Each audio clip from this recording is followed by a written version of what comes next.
moving at a constant acceleration when there are forces acting on that object. So obviously, for an object to move with an acceleration, there has to be a resultant force. Uh, and the force and the mass of the resultant force, the mass and the acceleration of the object are related with the equation F equals ma, that is Newton's second law. So that is the main thing in this topic, forces and motion. And apart from that, what I was saying was that we will have a close look at the force friction, how friction acts, how friction can act even if an object has not started to move. That we will be looking at that first, and then along with the knowledge of friction and F equals ma, we will be looking at special kind of problems called connected particles. When two or more objects are connected with a string or a rope, and then when they are free to move, how they move, and how we can find certain things about the motion using F equals ma. So basically this topic, forces and motion, is about F equals ma. If you look at the mechanics papers, you have a question on this topic. So it has to do with applying F equals ma. But in that, you have the knowledge of friction coming in. So that's why we learn it as a separate little lesson under forces and motion, big topic. And also you get questions related to connected particles. So all this go together, okay? Yeah, Tarindo doesn't seem to be here, but it's okay. We are recording now, so I can send it to him, right? Okay, so we'll write the topic. We'll write the topic as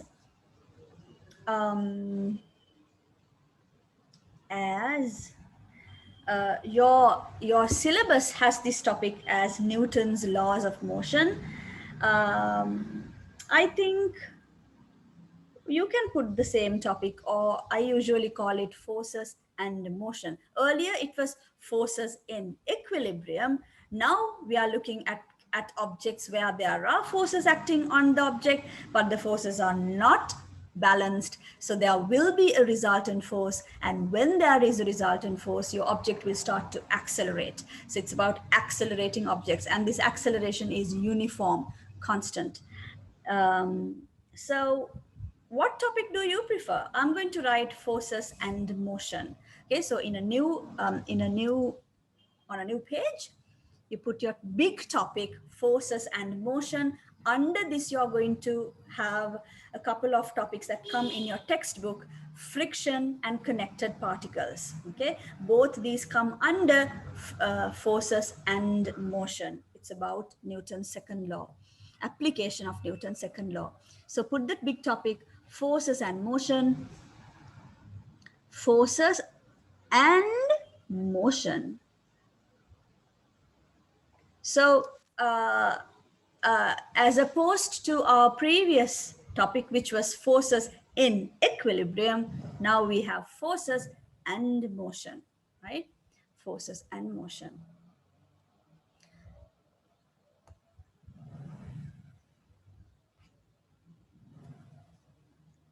That's your topic.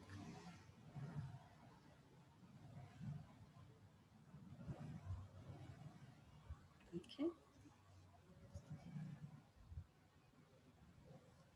And we will start this topic with Newton's second law. Please let me know. Now I see that this got blurred.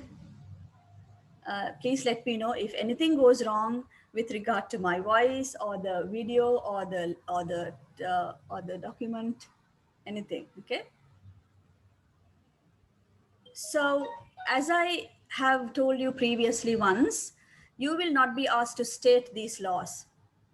Write Newton's third law, and you will never get that. Write Newton's first law, you will never get that.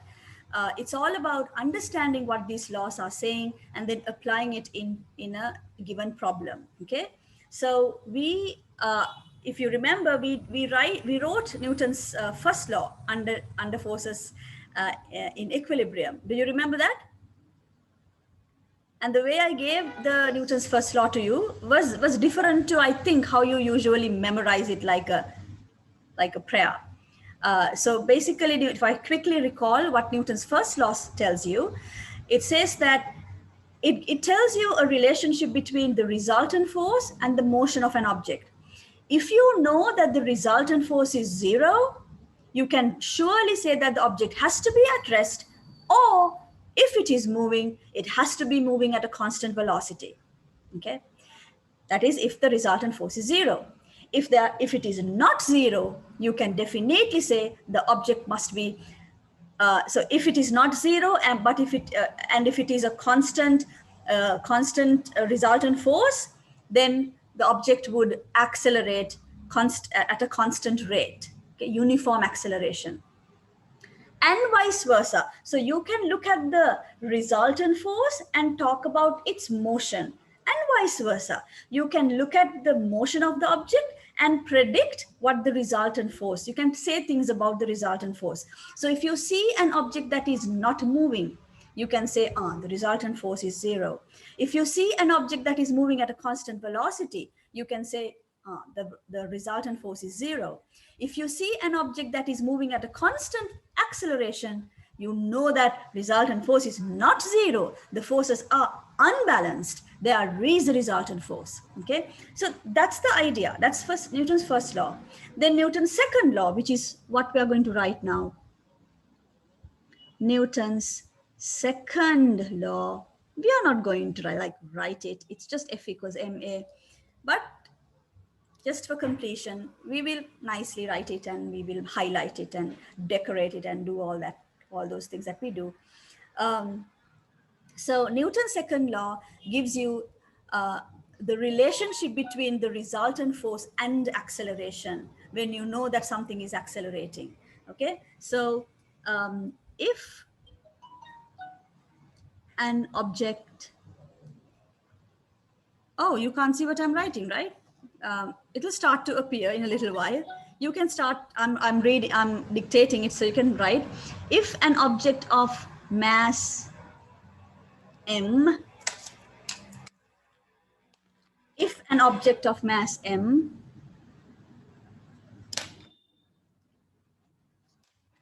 is accelerating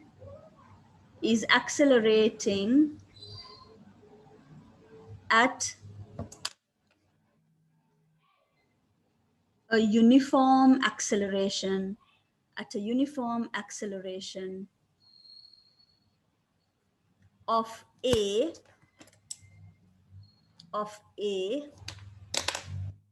then the resultant force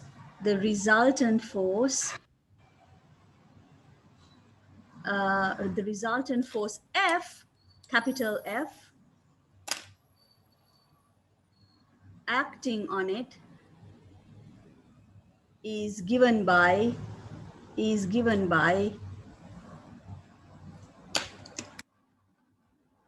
F equals ma. So you have an object, it's accelerating, say it's accelerating that way. You show acceleration with two arrows, accelerating at an acceleration of a, then it must be due to a resultant force acting on it, capital F.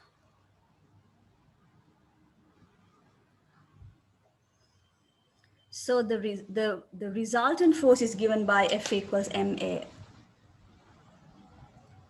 Remember, in this equation, capital F is resultant, not a particular force. It's not weight, it's not reaction force, it's not friction, it's not a particular force, it's the resultant, it's the net force.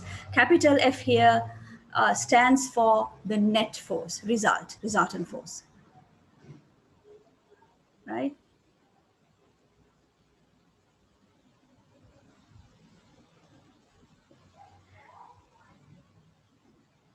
And remember, just like equations of motion, this equation is a vector equation. This equation is a, why do we say it's a vector equation? Vector, what am I writing? Vector, T-O-R, vector equation, which means it is applied in a certain direction. Okay? And as a standard, we apply F equals ma. When you want to apply F equals ma to an object, you apply it in the direction of motion.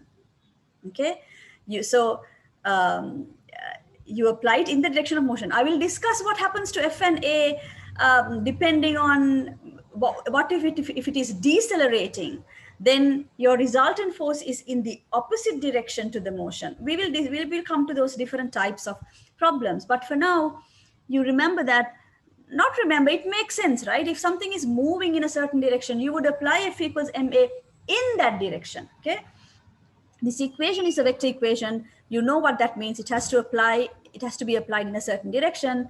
This equation is applied. This equation is applied in the direction of motion. In the direction of motion of the object.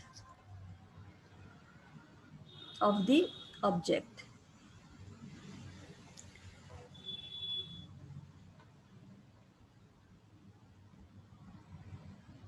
Oh, that's okay, Nathan. We thought you were not coming. Okay, anyway, you're here now. Okay. So this is what we wrote down so far. So the basis or the foundation for this whole topic is this law, F equals ma. The whole topic runs on the wheels of F equals ma. Like these are the wheels. And then you will have friction, things to do with friction, things about connect, other things, but they're all like the foundation is F equals ma. Okay, it revolves around F equals ma, because you are looking at objects that are accelerating when there is a resultant force acting on them.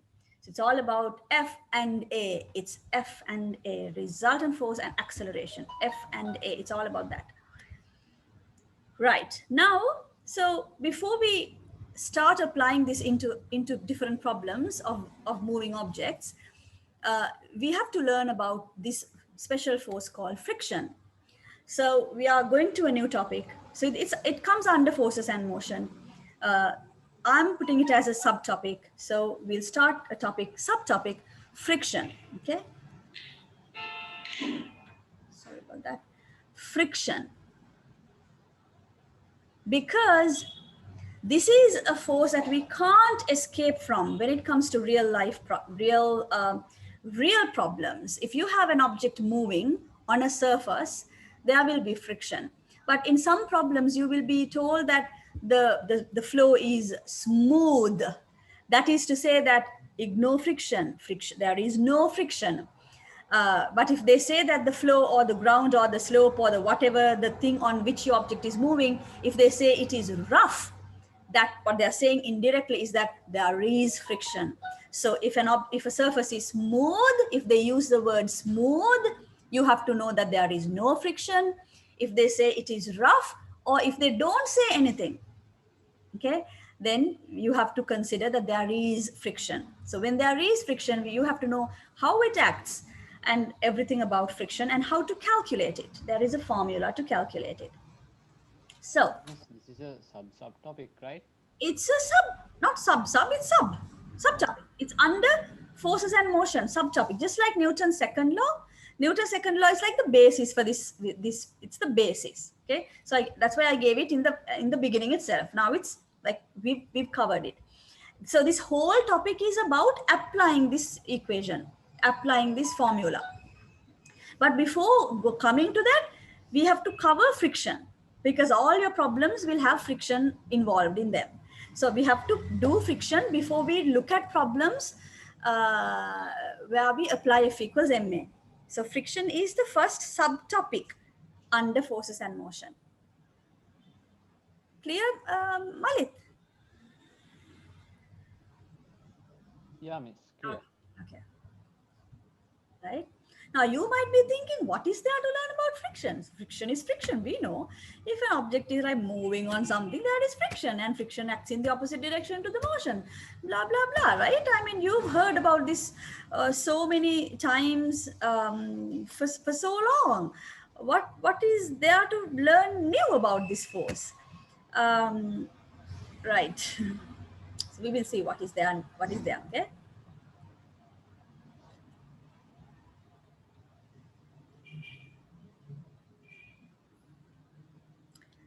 So I'm going to give you in point form, uh, how this is, how this friction, the things about friction, things that you have to know about friction. Uh, can you tell me what you know about friction so far before I tell you? Tell me everything that you know about friction. Now, okay, so let's don't copy. I'm just drawing this. Let's say you have a surface, and it's a rough surface. I mean, in reality, all surfaces are rough. There is no 100% smooth, frictionless surface. So, say this is rough, and you have an object, okay, and the object is just kept on that floor, whatever ground or whatever thing surface. It's kept on the surface, so it's just staying still like that.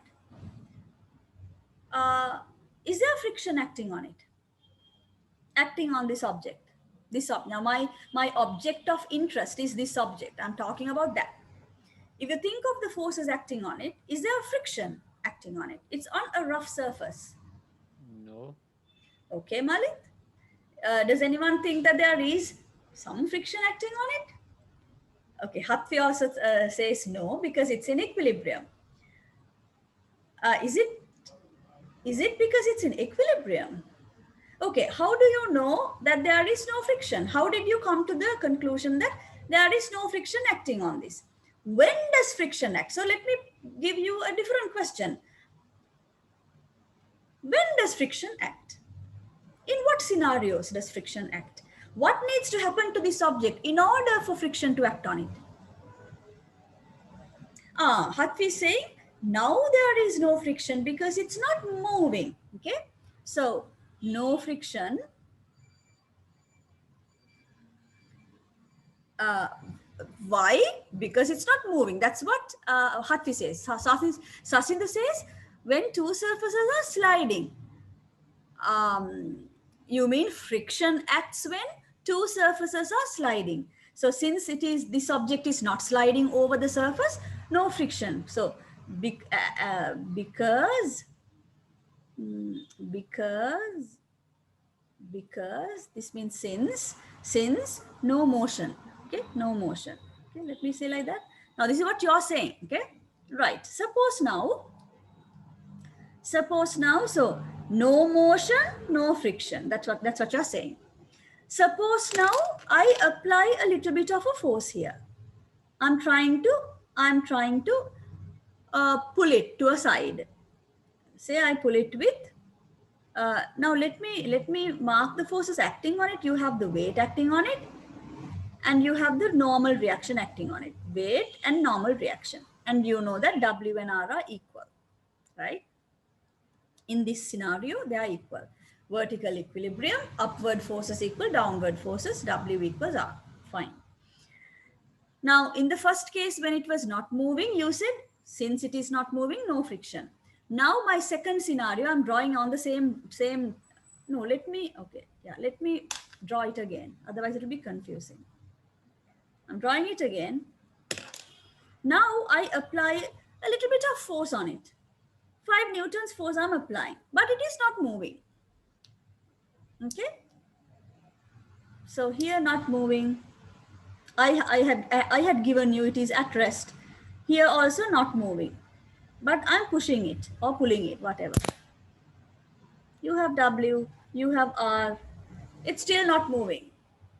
Is there friction acting on it? Bimandi says there is friction, but the object is not moving because the frictional force is greater than the force applied. What do you think about now?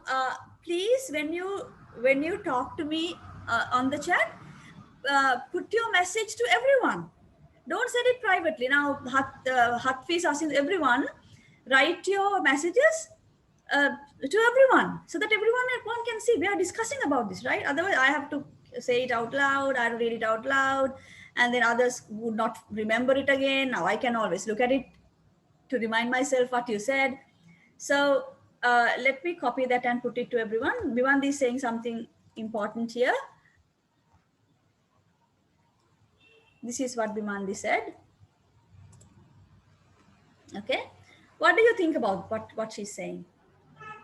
Now, Mike, in every sinner case, what my question to you is there friction? First case, you said no, there is no friction. And as the reason, you said because it's not moving. Now, you are saying, my question again is there friction? You are saying, Bhimandi said there is friction, but the object is not moving because, now I'm not asking why the object is not moving. I am telling you the object is not moving. But now you are saying there is friction. Just answer my question. Is there friction or not? Bhimandi says yes. Others? Malik says yes. Who else? Is there friction acting? It's not moving. Hatfi says yes. Others? Sasidu thinks also yes. Mihir says yes. Quick. Can I have a quick response from everyone? Let us make this like as if you're sitting in front of me. Will quickly tell me the yes or no. Sasidu yes with two S's. Huh? That means firm yes.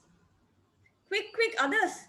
Kavindi thinks yes. So you all are like you're quite sure of your answer as well, right? No doubt. Okay. In what direction is your friction acting? The friction that you're saying is acting in what direction? Left, right?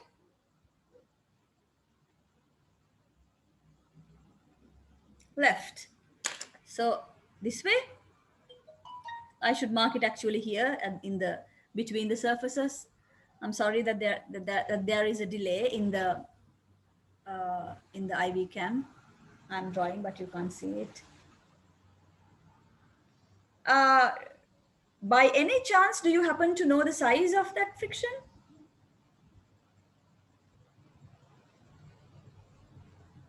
Now still W and R are equal. W and R are equal because vertically it's in equilibrium.